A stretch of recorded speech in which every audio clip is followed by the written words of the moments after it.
Here's the deal. If you're hopping on a flight anytime soon, be prepared for some major delays and not because of the weather. If you're new here, I'm Kirstin Garriss, and this is Here's the Deal with KG, where I break down some of the biggest stories nationwide. This video is also a collaboration with Get Real, America's first grassroots newsroom. So these delays, they're likely caused by the ongoing federal government shutdown. I got my notes. Let's talk about it.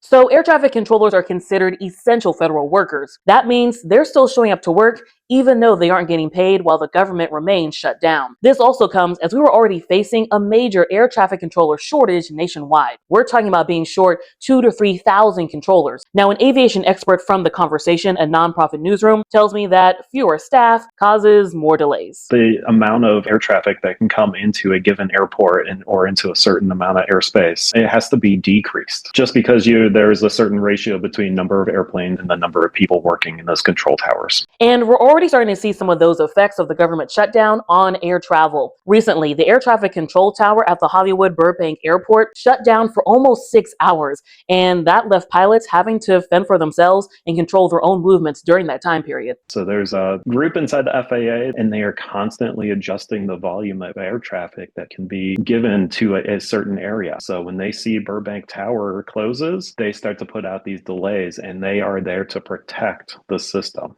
So as the old saying goes, pack your patience if you have to travel anytime soon during this government shutdown. If you'd like to contribute to Get Real, America's first grassroots newsroom, make sure you check them out on social media or at their website, getrealnews.org. All right, y'all. Talk to you later.